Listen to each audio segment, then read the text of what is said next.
The hottest pop culture stories of the day. Like, the more he talks, the more we're convinced this relationship is fake. Plus, an interview Kendall is dying to hear, dropping tonight. And let me tell you, the romanticies are losing their minds. This is Hot to Go. I'm Brittany. I'm Kendall. And I'm Mike. And a while ago, we talked about how Tate McRae, we were like, are they, aren't they, dating Jack Hughes? At the time, I had no idea who this guy was. So when we talked about it, it was like an idea of a human, of a person. Then Jack Hughes comes... An idea of a human, of a person. Maybe he's not even real. It really felt that way. You guys would talk about Jack Hughes, and it meant nothing to me. Like, you're like, he's this great, he's going to be in the Olympics, he's this whatever. None of this clicked. Obviously, Jack Hughes went hardcore. He did so well in the Olympics. He's the one who lost his tooth and now has been making the media rounds with his head down like a little chihuahua that was yelled at, like a child, a 24-year-old child being like, I guess, lessons were learned. And we, like they had these like media phrases. And it's been kind of like, oh, you're Jack Hughes for me. Mm-hmm. Well, there's this new article in Us Weekly about how Tate McRae is exclusively dating Team USA's Jack Hughes after he slid into her DMs. And I'm like, first off, I went to a place of how old are they both? Because I thought Jack Hughes was maybe 18. Brittany's like, I thought he was 12. He felt so young and childlike. And then on top of it, I was like, how old is Tate? So I looked it up. Tate's 22. Jack Hughes is 24, which is funny because they seem... age appropriate. Decades apart. And I'm like, we've been talking about this relationship being fake. And I'm like, the more he talks, the more he's out and about, the more I'm like, there's no way this is real. You don't think so? No, especially when Us Weekly is like, guys, it's totally real. It's so real. This is how they met. He messaged her and said how hot she was. Like, no. She is from Canada. She loves hockey. Mm-hmm. It's not crazy to me that she'd be interested in talking to a hockey player who plays in Jersey. It's not like she's never on the East Coast. I don't know. What do you think, Mike? This is the absolute pinnacle of the perfect publicationship. Shut to the point up. that, well, let's keep in mind, she did an endorsement deal with NBC to get people excited for the Olympics. We saw it. There was controversy because she was supporting what seemed like Team USA during this NBC thing. And the idea that, just 2 months before the Olympics, she just happened to be dating one of the people on the Olympic hockey team. Not to mention, he won. He got the game-winning goal in the Olympics to give the gold medal to the men for the first time in 46 years. You couldn't have scripted a publicationship any better than this. The fact that now they're leaning into it because his fame has gone from obscure guy on the hockey team to biggest name that we know now on this hockey team, it makes perfect sense that they're going to lean into it a lot more. I mean, someone that, as Brittany put, is kind of like a human. To being a national treasure, to being like, what did he do? I mean, there's so many things around this man. I can see what you're saying. I do also think, like, it's not crazy to me that Tate McRae would be, like, into an athlete. I think she would... It's just like she's somebody who, honestly, you watch her career and you go, she's working constantly, she's hustling constantly. Yes. And this guy obviously works really hard, has great work ethic, but... it doesn't feel like the maturity levels are both there. I mean, even like, I don't know. I know I'm being so judgmental because I've only experienced him doing the apology tour, but it's not great. Like, I'd actually think his brother Quinn has more of like an essence of like a non-teenage yelled at dog than Jack Hughes does. Well, he is 2 years older. Yeah. But the idea, I think, again, these are hockey players. His life hasn't changed. Jack Hughes, Quinn Hughes, most professional athletes, their life hasn't changed since they were like 12. Yeah. He's doing the exact, probably even earlier than that. He's doing the exact same thing. I get up, I train, I play hockey. I get up, I train, I play hockey. Oh, I'm good enough to do this professionally. And now he's been doing this professionally his whole life. Like, he's never, these situations, being on SNL for the first time, an NHL player has been on NHL or been on SNL for like 25 years. It's insane that he is getting these opportunities. So yeah, he's going to be a little freaked out. But to your point, Brittany, they don't seem like they're the same species. No, like, I know. What is this? What is this? Tate McRae and him? I don't see it at all. Maybe she likes being the smart one. I don't know his intelligence level. I just think he sounds like a baby. Sounds like a child. And I don't know how many girls are like, I really like it when my guy has one towel and like doesn't have any ability to speak in front of people. And also, there's just so many things there where I go, if Tate can date so many different people and this is the one she picks, okay. Okay, fine. Just okay, feels, fine, Tate. Again, I can't stress enough. The more he talks, the more I go, I don't think Tate's dating him. Might be my own thing. It gives me the ick, but like also he should because he's 24. Get it. I think Tate's a queen. I'm obsessed with this girl. Every time I'm like, she's 22? No way. I know. Like I've been listening to her for 10 years, but we'll see.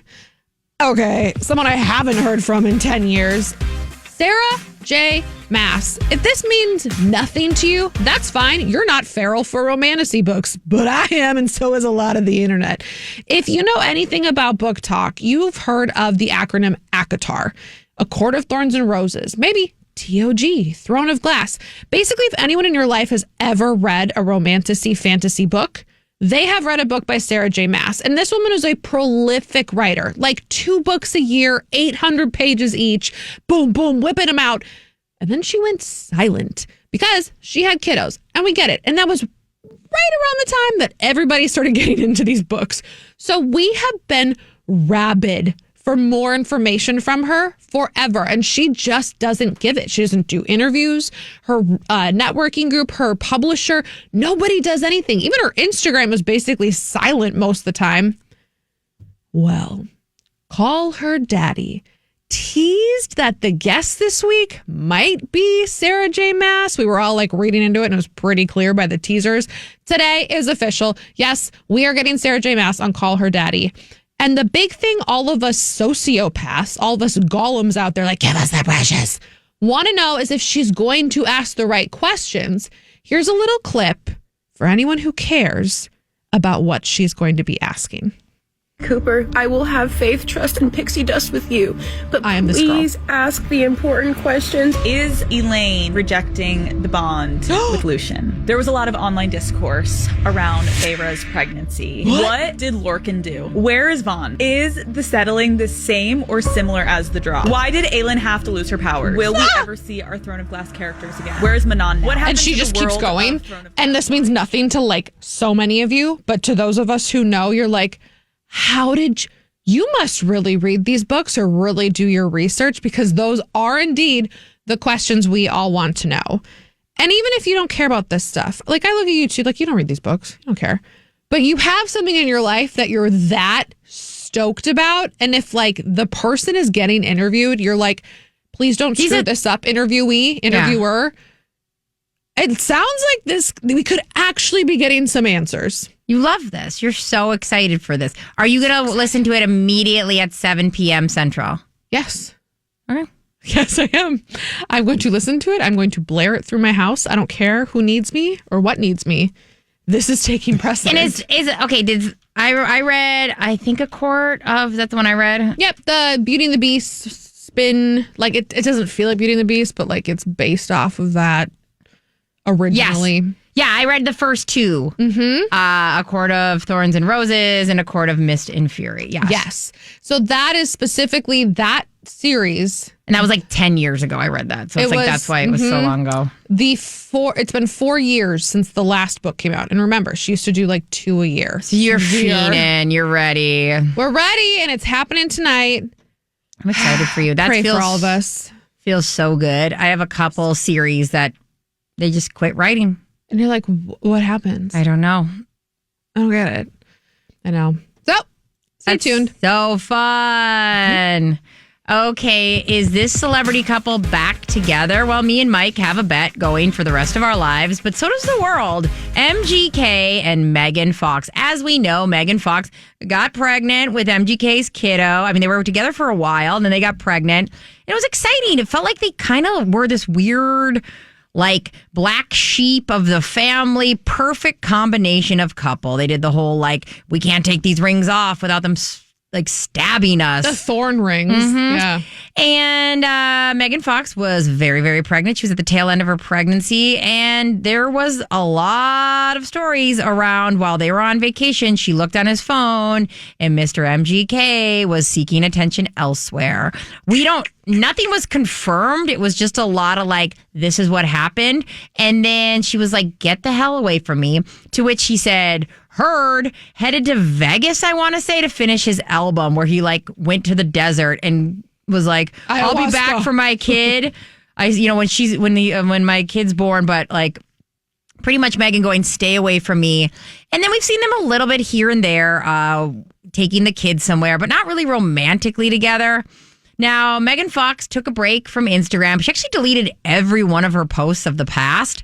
I don't know if she officially got off Instagram, but either way, she's got a new post on there where she is looking hot as hell. She's wearing like a thong and has this like corset-y top. Looking great. Actually better than I've ever seen her. She banging. Yeah. And MGK decided to comment. And he added, stoked I have your phone number. Are they together? I mean, you can't ask me or Mike because I'm going to say no and Mike is going to say yes. But I will say this. If I was Megan Fox, I'd be so mad if we were together and he did this as like a way to up his stock because he's a dog in a lot of people's eyes because of him cheating on her while he was pregnant. If this was like an actual attempt to be like, we're together, and so I put this on your thing, that would piss me off. I'd be like, this is holy ground. We do this formally, not informally. And I know the two of you love Megan Fox. Yes. But can we be honest? She's doing the same thing to him, and they have been for the past 3 years. I can go back and look at the TMZ articles. Every few years, it's are they, aren't they? Oh, no, they're officially broke up. Oh, they're not broken up. Oh, they're this. This is how they've been able to stay relevant in the media landscape, in the tabloids, every few months. This is a tried and true formula. We're seeing it with Kelsey Ballerini and Chase Stokes. We're seeing it. These two are like almost not the originals, but these two were doing it long before those two were doing it. And it's part of it. And I actually agree that this is probably calculated stuff just to like, get attention or whatever. Even like it helps her social media. She's trying to get back on top of him to write that or whatever. Yeah. I will say this, though. There is a world where they are actually just breaking up and getting back together because if anybody would be, it would be them. They are like the dramatic kind. I mean, they had like we're twin flames and all these things. And female princess. Thorn ring that she couldn't take off without it ripping the flesh of her skin off. They are dramatic for no reason. So like, I agree that that's probably publicationship or probably like the whole like attention on and off. Or they could just be that couple that drive you nuts and are hot when they're hot and cold when they're cold. Yep. I think he wants to be back in her good graces desperately. That's what this is to me, is him being like, hey, I'm going to publicly give you a shout out because I love you. It's a little flirty, right? Yeah, like a little flirty wink. Mm-hmm.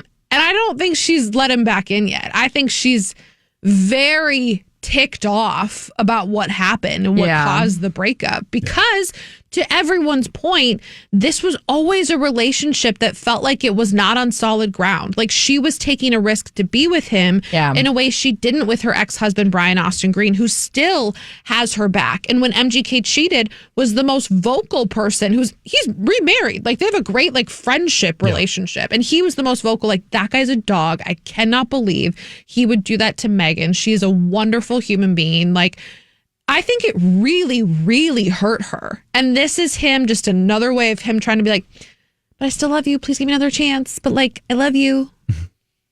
I'm surprised she didn't delete the comment. Because it's a headline grabber, you know? Mm-hmm. You have MGK. And like, isn't it fun to be that hot girl that has your ex being like fawning over you? Good thing I got your number. Whatever. Shut up. You have my child. Like the only reason you're not blocked is like once every 2 months you take her to like Dairy Queen. Like, I don't know. I don't really care if you have my number or not. You're my baby, so like, So I'm glad we can get a hold of each I'm other. your emergency contact. You need to have my number. so ridiculous. Are they love or it. not they? I mean, let us know what you think in the comments. Love to hear that. Before we get into Hot to Blow, we got to talk about this because this is the millennial news we need. Demi Lovato, Wilmer Valderrama. You guys remember this guy? He dated freaking everybody. He was from that 70s show. That didn't really matter. It was literally the people he dated that made him so big. Demi Lovato was one of them. And lest we forget, she was 18 when he was 30. She just sat down with Keke Palmer and was like, yeah, at the time I thought I was really mature.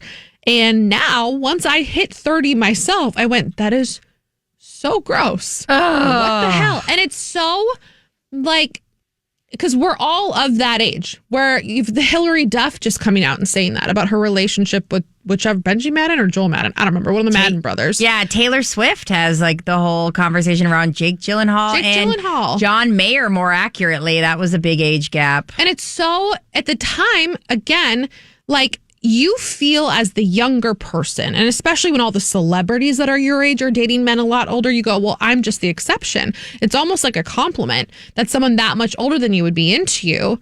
And then you look back and you go, how the hell did nobody say anything about this? Right. Like, this is so creepy. And acknowledging it, so saying it and going, yeah, because once you hit 35, 12 years like older, whatever, it doesn't mean anything. But at 18 and 30, that's a big freaking difference. Yeah. Ugh.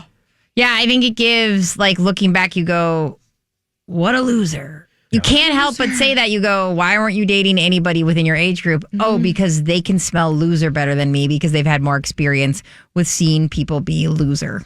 Right. And like, they don't have that, like, oh, I'm just special. Or they're not impressed with you buying flowers, but not like, I don't know, are having decency or morals, or you know what I mean? Like those little things.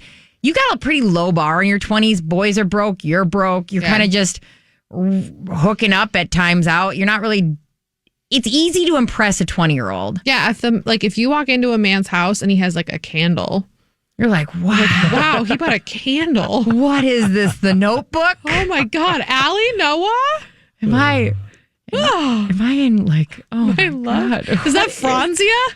He has wine? He bought us wine? And it's still in the box? It's not even just the bag? He chilled it, AKA it's like hanging out of their half-open fridge. Wow. Love that for us. So, yeah. It's Hot to Blow. At this point in Hot to Go, we head on over to Mike Ganger, our producer and blind item expert. What secret on the internet might be the next to blow? Let's talk Backstreet Boys. Apparently $4 million a night is not enough to rebound from the emotional trauma that a trespasser has flung upon Brian Luttrell from the Backstreet Boys. What? Brian's giving Karen, and I don't know if he realizes it or not. Brian Luttrell has a lawsuit. It's actually been refiled 3 different times. He has a beachfront home in Florida. Okay. And on this beachfront home, there's apparently some signage that says, yeah, this part of the beach is private. You can't be in this part of the beach. And this woman repeatedly would come back to that part of the beach that was supposedly private. Mm-hmm. And that's apparently where she liked to be. It was so bad they called the authorities, the sheriff's department in Walton County, and said, "Do something about this." Sheriff's department said, "No, we're not going to do anything about it." So he sued the sheriff department. That got dismissed. So he decided to sue the woman for emotional distress and trespassing. And all this other stuff. Yeah, which, like, honestly, that checks out, like trespassing. Problem is, I guess the place is actually under an LLC, the Luttrell's own Beach House Hut LLC, that's named as the plaintiff. You can't sue for emotional damages and emotional trauma if you're an LLC and not a human. An LLC can't experience emotional trauma. Well, it's so funny. What blows my mind is like people put things in LLC for tax breaks, right? And they do all these things. They like headquarter something out of there, and that's their way of getting you're kind of bending the law anyways. Yep. And then you go to a place of, and you're going to sue? Now we're finding all of this out about you? Yeah, the claim says that this person interfered with the use and enjoyment of the property and actually, I guess, caused the emotional distress to their 23-year-old son, Bailey, who is at the home. Okay. Well, it got thrown out. They went ahead and refiled. That was in April. It got thrown out again in September, and now they're refiling it once again because they really want their $50,000 from this emotional damage. Keep in mind, this is a person who his group is making $4 million a night at the Sphere. Ooh. Yeah, this is not a good look. It's not a good look, but like, I also kind of get the like, screw you. I told you 75 times to stop coming on my property and you won't. And there's no repercussions for it. That would make me so mad. It would make me so mad. I'd be like, it's not about the money. I just want you to like understand that you cannot do this and there will be repercussions. Is it just me? Yeah, Kendall, I think it's just you. I get that you don't want... If you've told someone over and over again and there's signage like this, hey, you can hang out there, you can hang out there. This is Florida. There's a lot of beach. Like, do you have to sit on the one spot on the beach that's mine that I don't want you to? I don't know what the rules are. annoyed. There's so many laws around what you can't own the water, so you can't own certain spots. Like, it gets so confusing. But when the sheriff department, the county That's sheriff true. showed up, and then we're like, okay, we're not going to be able to do anything about it. And then they sued the Walton County Sheriff's That Department. wasn't cool. And then the sheriff department, then they got that one thrown out too. This makes me feel like this person isn't actually on their property. I feel like this person is not breaking the law if that is indeed the case. Now, I will say the blind item portion of this one is that he goes on, and the suit actually claims that they are doing what's important for the community members' private property and others' rights to uphold what Florida citizens should experience. So basically, Brian Luttrell's lawsuit is claiming that he's standing up for all of his neighbors, for all of the greater Florida homeowners that have these beach properties. Wait, he's taking hey, all of us rich people have made it so that none of you can walk on the beach. Yeah. And that's a you problem, not an us problem because we rich. Well, because happens all the time, Kendall. So, like, in Minnesota, this happens with people that live on, let's say, not Lake of the Isles, but like Cedar Lake, where you can live right on the lake. You can't own Cedar Lake. You can't own any part of the water. So the only way to own a lake here in Minnesota is you technically, like, you'd have to own all the land around it. And even then, technically a plane can still fly into that. Mm-hmm. Like one of those watercrafts. At least that's what the law used to be when I first was reading about it forever ago. International waters. And so, there's so many conversations around how far you can own up to a beach and if people are still allowed to like walk around the lake and all this stuff. So it really isn't him fighting for the little people. It's him fighting for the bajillionaires who are like, we bought this property. We want to own everything up to it. We don't want somebody like in our way or hanging out when the tides like with the tides coming in and out. Does she technically have to be where the tide is at noon or at 8 a.m.? You know what I mean? Like, it's not giving like she's creeping in his backyard, looking in the window and making his kids scared. It's how dare she sit on my beach? I don't know. It's my beach. And I'll also just say the blind items are also saying that their neighbors aren't that fond of him anyway, so I don't really think they care. He's also somebody who's hilarious. Cheating the system. Yes. Like, let's make that clear. If your son is living there and it's under an LLC, and I know people do this all the time, and they're going to be like, but Brittany, you can. I know you can, but you know why you do that? You do that because you don't want to pay all the taxes for the community. So if he's somebody who's like jumping over those in weird ways, he's also screwing his neighbors. Mm-hmm. So there you go. That is potentially the hot mess as well. But we actually do Hot mess. have a hot mess. We got a hot mess. Is it this movie? I don't know. Okay, Amanda Seyfried, is in a new movie. It's called The Testament of Anne Lee. I had not heard of it until she started doing these unhinged interviews where she talked about needing a prosthetic for her bum hole. Mm-hmm. Okay? For her bum. It's totally different than that specific spot. I had to hold the silence, but What are you talking about, Amanda Bynes? And why are we talking about this? Sorry, Amanda Seyfried. I'm on a millennial kick. We were talking about Demi Lovato, and now I can't get that. It actually would make more sense if this was Amanda Bynes. Yeah, and I'm like, Amanda Seyfried, is this movie really bad? Why are we talking about this? I've never heard of this specific prosthetic. It seems odd that we would need that when you're in the nude and we can see everything else. But I don't know, guys. Is this the new way that we're marketing movies when they're not doing well? Pretty much. Also, do you layer it? Is it just a layered sitch? Are you so scared of that can't be worse than the prosthetic, right? I don't know. You ready for the answer to all your questions? Yes. This movie came out on Christmas Day. Oh. What? Yeah. That's why we're hearing about it, because nobody watched it. It is up for awards, though. This was expected to be. This was not expected to be a box office darling by any stretch. This is a movie that is supposed to put her up for awards. She was up for a Golden Globe. She's been up for a couple other awards for it, but did not get the Oscar love they were hoping it would be. Yeah. This was an Oscar-run story that they saved that they are not ultimately going to need. Someone asked, why would you need that? Yeah. And she said, it was just a safety precaution. What? What? Is it a bullseye on a bullseye? What is happening? I don't know. Is it like when two darts land on each other? I don't know. We'll never know. We'll never know. Hey, I gotta watch the movie and find out. I don't wanna. I want to know in the comments. I want to know what you think about Brian Luttrell and him suing the girl sitting on the beach. Or do you feel like you would be that way as well? It's your land, or are you at a place of let her sit? We want to know right in the comments, because Hot to Go is on YouTube and we post our video every single day.